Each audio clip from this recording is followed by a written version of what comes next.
Alrighty, Golden Knight Beans Farms and Prepping and Scottish Fitness, and I got my new coffee mugs in, and I will be putting out a video on that.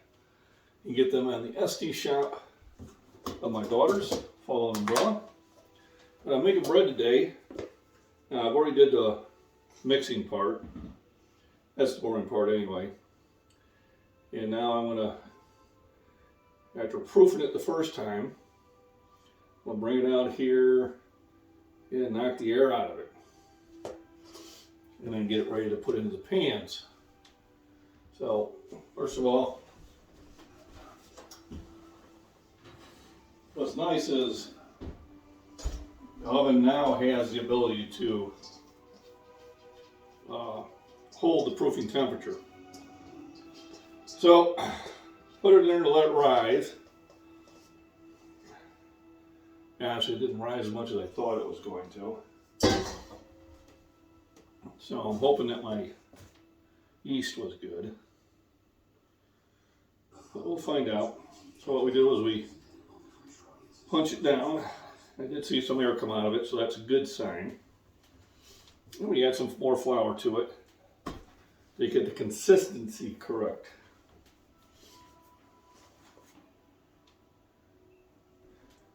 So you want to get it where the flour no longer sticks to your hands or sticks to the butcher block. Now you're supposed to do this for, it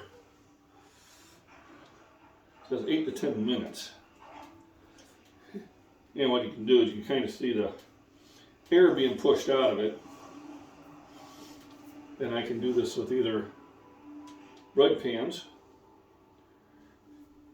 and make it your regular loaf, or I can make it into kind of a roll on a cookie sheet. I haven't quite decided which way I want to do it yet. So basically, there's a mixture of milk, water, butter, sugar, salt, flour, and yeast. And a couple eggs. Eggs is where you get that protein from, not just from the flour. I do have a KitchenAid mixer now, so that made it a lot easier. Where before I had to mix it in a bowl, and I'd have it rising up on the beaters, and it would take a lot more work. So here, I think I got that kind of a last, that contour where it's not sticking. It's holding together, I think just about right. And I'm just going to knead this down, and then we're going to, I think I'll put this on a cookie sheet and do that. So I have my coffee cups now. If you go out to that SD shop with my daughters, you can buy my products directly from her. I have 2 shirts and coffee mugs, and hopefully soon I'll have a hoodie. And that'll help support her shop, which supports my grandson. So it's all good stuff. So I'm gonna keep kneading this. No need for you to watch that. And I'll put it back on the next part.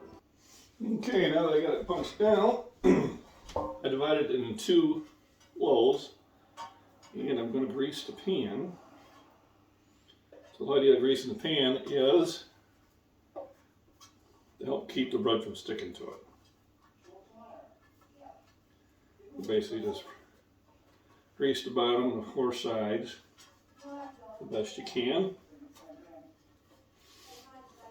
Then we're going to put the dough in here and put it back in the oven to proof, probably for about another hour.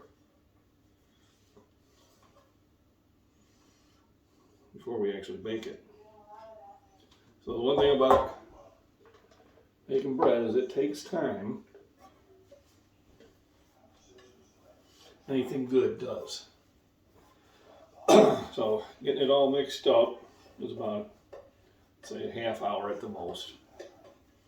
And you gotta let it proof for at least an hour to hour and a half the first time. So there's almost 2 hours. You gotta knock it down for about 8 minutes.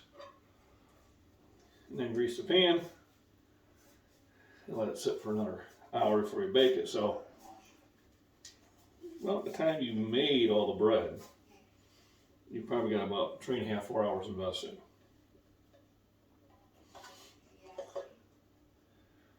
But it is really good and very delicious. So what I do now is I will punch these down in here.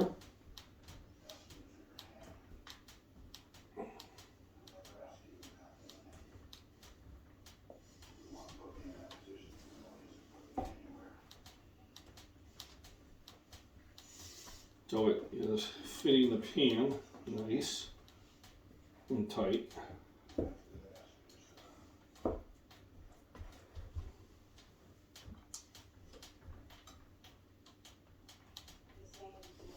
So we're going to let that rise. Now, you do all sorts of things to the surface. You put butter on it. Here, I'm going to put a little honey.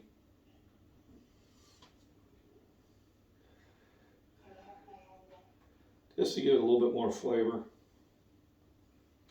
Not to overpower it. Wash my hands.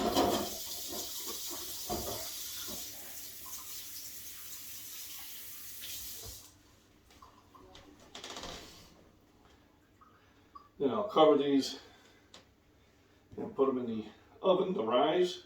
They should about double the size, which we're hoping on.